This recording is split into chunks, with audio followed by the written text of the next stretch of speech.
Puji Tuhan, selamat malam Bapak Ibu, Saudara-saudari yang dikasihi oleh Tuhan Yesus. Bersyukur kita berjumpa kembali dalam santapan rohani pada malam hari ini bersama saya Mbak Tuhan Kristi Mandagi. Kita akan sama-sama belajar lebih lagi tentang kebenaran firman Tuhan. Namun sebelumnya mari kita bersatu di dalam doa. Bapa kami yang baik, kami bersyukur Tuhan buat pertolongan dan campur tangan Tuhan dalam kehidupan kami sepanjang hari yang boleh kami lewati. Kami tahu semua karena campur tangan Tuhan, semua karena pertolongan Tuhan dalam kehidupan kami. Malam hari ini kami mau buka hati kami untuk mendengarkan kebenaran firman-Mu. Allah Roh Kudus berbicara lebih lagi dalam setiap kami, berikan kami pengertian akan setiap kebenaran firman-Mu, sehingga firman-Mu tidak lalu begitu saja, tapi boleh tertanam dalam kehidupan kami. Terima kasih Bapa kami yang baik, kami siap untuk mendengarkan kebenaran firman-Mu di dalam nama Tuhan Yesus Kristus. Haleluya, amin. Puji Tuhan, tidak terasa kita sudah memasuki penghujung tahun 2020, sudah memasuki awal bulan Desember, dan sebentar lagi kita akan mengakhiri tahun 2020 yang kita tahu bersama ada banyak hal yang boleh terjadi di belakang sepanjang tahun 2020, tapi kalau kita melihat keberadaan kita pada hari ini, kita tahu semua karena campur tangan Tuhan, semua karena pertolongan Tuhan. Puji Tuhan, kita akan langsung saja membaca kebenaran firman Tuhan yang saya ambil pada malam hari ini dalam Markus pasalnya yang keempat, ayat 35 sampai ayatnya yang ke-41. Markus pasalnya yang keempat, ayat 35 sampai ayatnya yang ke-41. Namun kita akan sama-sama baca dalam ayatnya yang ke-39. Ya, Bapak Ibu bisa simak dalam Alkitabnya masing-masing. Kita sama-sama baca dalam Markus 4 ayat yang ke-39, demikian kebenaran firman Tuhan. Ia pun bangun menghardik angin itu dan berkata kepada danau itu, "Diam, tenanglah." Lalu angin itu reda dan danau itu menjadi teduh sekali. Ya, kebenaran firman Tuhan pada malam hari ini saya berikan judul atau tema, yaitu bersama Yesus di dalam badai. Sekali lagi, bersama Yesus di dalam badai. Kalau kita sama-sama mengetahui cerita kebenaran firman Tuhan ini yang sudah pasti, sudah sangat sering kita dengar bagaimana Yesus meredakan angin ribut di dalam perahu murid-murid. Nah, kita mau lihat ada beberapa hal yang akan kita pelajari bersama. Yang pertama, di dalam ayatnya yang ke-35 dari Markus pasalnya yang keempat ini, di sana dikatakan, pada hari itu, waktu hari sudah petang, Yesus berkata kepada mereka, "Marilah kita bertolak ke seberang." Jadi perintah ini diberikan oleh Yesus kepada murid-murid untuk mereka bertolak ke seberang, untuk mereka bertolak dan menaiki perahu untuk bertolak ke seberang. Nah, Yesuslah yang mengajak murid-muridnya untuk menyeberangi danau tersebut, Di sebelum ayat-ayat sebelumnya, di mana sebelumnya Yesus memberikan pengajaran demi pengajaran, bahkan perumpamaan-perumpamaan kepada murid-muridnya. Bahkan di ayatnya yang ke-34 dikatakan, dan tanpa perumpamaan ia tidak berkata-kata kepada mereka, tetapi kepada murid-muridnya ia menguraikan segala sesuatu secara tersendiri.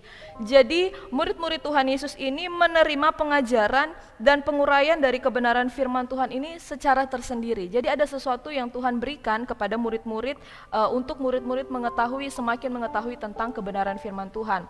Nah, namun setelah Tuhan Yesus memberikan pengajaran kepada murid-murid, lalu di ayatnya yang ke-35 Yesus mengajak murid-murid untuk bertolak ke seberang.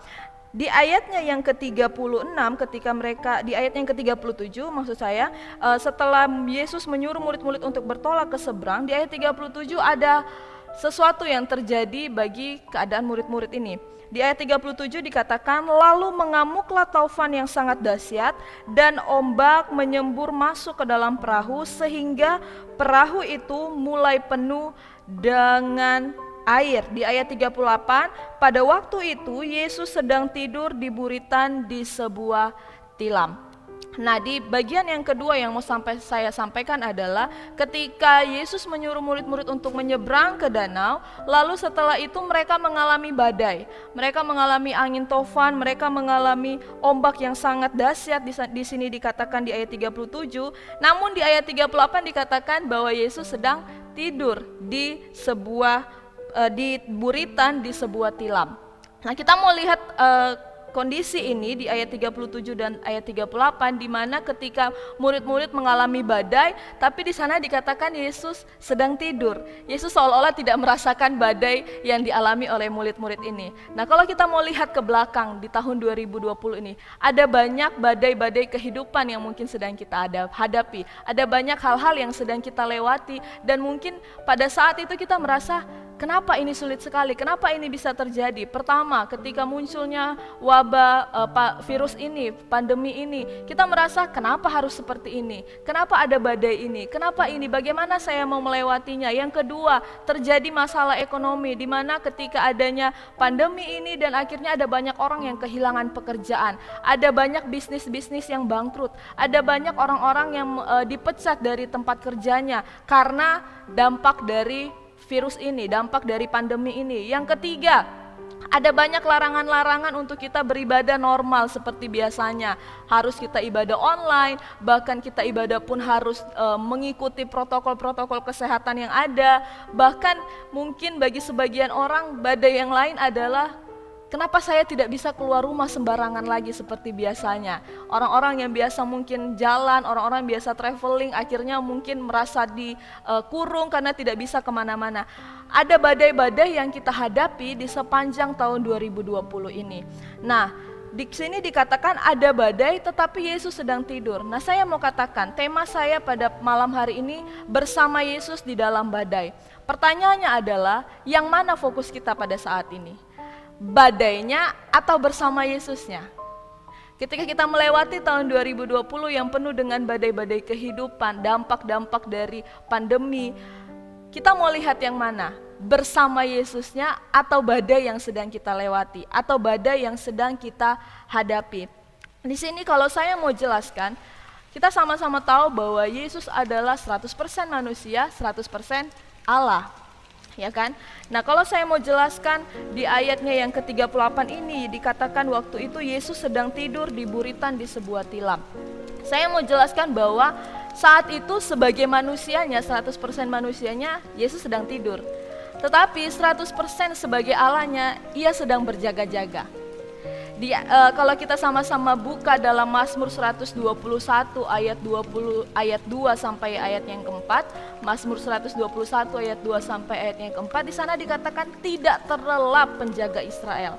Artinya Allah itu tidak pernah lelap, tidak pernah tertidur untuk menjaga setiap umat-umatnya, tidak pernah tertidur. Tapi di sini dikatakan Yesus tertidur. Sekali lagi saya mau katakan, sebagai manusianya Yesus tidur, tapi sebagai Allah ia berjaga-jaga. Untuk apa? Kita mau lihat bersama sikap dari murid-murid ketika mereka menghadapi badai. Di situ di ayatnya yang ke-38 bagian B, maka murid-muridnya membangunkan dia dan berkata kepadanya, "Guru, engkau tidak peduli dengan kita.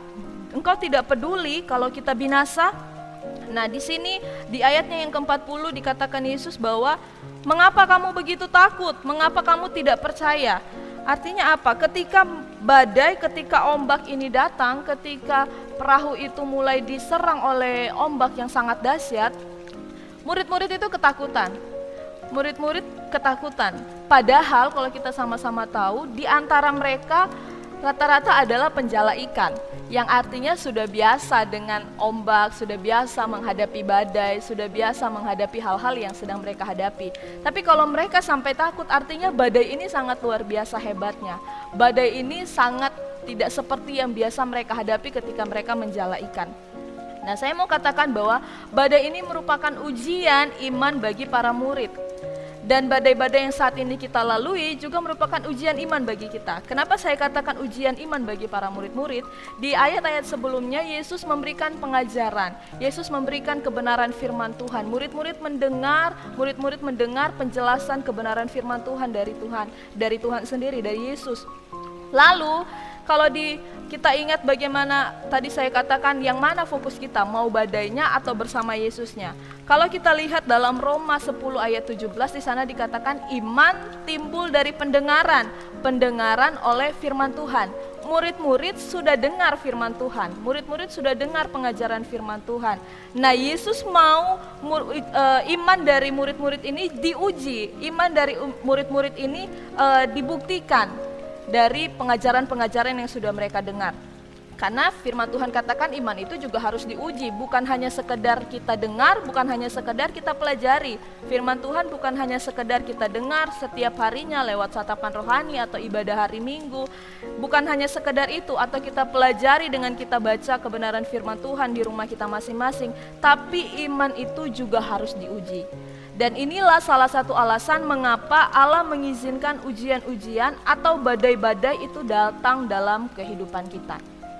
Kalau saya baca dalam tafsiran yang lain, ada yang mengatakan bahwa satu keuntungan dari ujian-ujian yang kita hadapi adalah membuat kita menyadari kelemahan kita. Ketika anak-anak sekolah menghadapi ujian, menghadapi tes, ya kan, mereka akan dinilai seberapa kemampuan mereka, di mana kelemahan-kelemahan mereka yang mereka tidak tahu, untuk mereka naik tingkat, untuk mereka naik level. Demikian juga dengan kita ketika Tuhan berikan ujian-ujian, Tuhan mau supaya kita belajar mengetahui yang mana kita yang kurang. Badai-badai ini datang kepada murid-murid untuk menguji iman mereka. Badai ini juga datang dalam kehidupan kita, apapun yang sedang kita hadapi pada saat-saat ini adalah tujuannya untuk menguji iman kita. Sejauh mana pengenalan kita kepada Tuhan, sejauh mana kita terus berharap kepada Tuhan. Nah, kita mau lihat setelah murid-murid membangunkan Tuhan Yesus karena mereka ketakutan. Di ayatnya yang ke-39 dikatakan, ia pun bangun, menghardik angin itu dan berkata kepada danau itu, diam, tenanglah, lalu angin itu reda dan danau itu menjadi teduh sekali. Sikap Yesus, ia menenangkan badai. Lalu di ayatnya yang ke-40, Yesus menegur para murid-murid karena mereka ketakutan. Padahal mereka sudah belajar kebenaran firman Tuhan, sudah ikut Yesus setiap harinya, tapi mereka masih takut. Nah, Yesus menegur, setelah Yesus menenangkan badai, Yesus menegur para murid-murid. Badai itu menjadi tenang ketika Yesus menegurnya. Ketika Yesus katakan diam, tenanglah, badai itu dan angin itu langsung teduh. Angin itu, danau itu langsung teduh sekali. Ini membuktikan Yesus sebagai Allah yang menjadikan langit dan bumi, dia mampu memberikan perintah apapun. Dia mampu melakukan apapun. Kenapa? Karena dia yang menciptakan langit dan bumi. Dia yang menciptakan danau sendiri. Jadi dia mampu meredakan danau itu. Untuk apa kita takut? Makanya sekali lagi saya katakan, yang mana fokus kita? Badainya atau bersama Yesusnya? Asalkan bersama Yesus, percaya ketika kita terus berharap, percaya kepada Tuhan, maka apapun bisa kita lewati.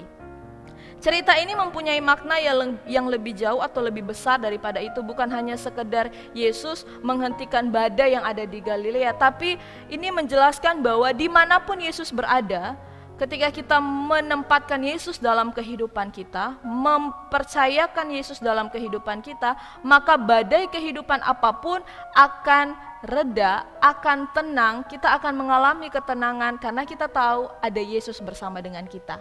Sekali lagi, fokus kita bersama dengan Yesus, bukan badai yang sedang kita hadapi.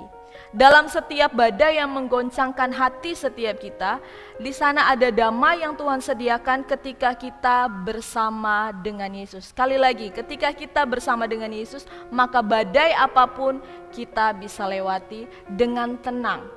Kenapa? Karena kita tahu ada Yesus yang bersama dengan kita. Yesus membawa murid-murid ke dalam bahaya badai ini untuk memberikan pelajaran bagi mereka bahwa Yesus memegang kendali atas situasi apapun. Dan Yesus memegang kendali atas situasi hidup yang sedang kita hadapi pada saat ini. Kalau sekarang ia membawa kita pada badai wabah virus saat ini, beserta dengan dampak-dampaknya yang kita rasakan, yang kita alami, yang mungkin kita rasa saat itu gak mampu untuk melewatinya. Bagaimana saya menghadapi hari-hari ini? Apakah ini suatu kebetulan? Tentu tidak. Apakah ini di luar rencana dan providensianya Allah? Tentu tidak. Kita percaya bahwa Yesus membawa kita pada badai ini, Yesus membawa kita menghadapi badai ini untuk mengajarkan sesuatu kepada kita. Bahwa Ia selalu memegang kendali atas setiap kehidupan kita. Sekali lagi, Kita harus percaya dan yakini bahwa Yesus memegang kendali. Bersama dengan Yesus kita mampu melewati badai, kita mampu melewati persoalan demi persoalan. Apapun yang menjadi persoalan kita pada saat ini, kita percaya bahwa Allah beserta dengan kita. Puji Tuhan, demikian kebenaran firman Tuhan yang akan kita sama-sama pelajari pada malam hari ini. Biar kiranya Roh Kudus yang memberikan pengertian lebih lagi bagi Bapak Ibu saudara-saudari yang dikasihi oleh Tuhan Yesus. Mari kita bersatu di dalam doa. Terima kasih Bapak yang baik, terima kasih Tuhan buat kebenaran firman-Mu yang Tuhan telah ajarkan dalam setiap kehidupan kami. Kami sadari bahwa hal-hal yang terjadi di belakang kami, bahkan hal-hal yang akan terjadi di depan kami, ketika kami bersama dengan Engkau, kami menaruh Engkau dalam kehidupan kami mampu melewatinya karena ada Yesus yang memegang kendali kehidupan kami. Ajar kami Tuhan sebagai umat-umat-Mu, sebagai anak-anak-Mu untuk terus berharap kepada Tuhan, untuk terus percaya kepada Tuhan yang merupakan Allah yang luar biasa, Allah yang memegang seluruh kehidupan kami. Kami tidak takut menghadapi badai apapun karena kami tahu ada Yesus yang bersama dengan kami. Terima kasih Bapa kami yang baik, biar kiranya kebenaran firman-Mu boleh tertanam dalam kehidupan kami dan kami boleh menjadi pelaku-pelaku kebenaran firman-Mu. Kami bersyukur dan mengakhiri santapan rohani kami pada malam hari ini di dalam nama Tuhan Yesus Kristus. Haleluya. Amin. Puji Tuhan, demikian kebenaran firman Tuhan. Sampai ketemu lagi di santapan rohani yang akan datang. Tuhan Yesus memberkati.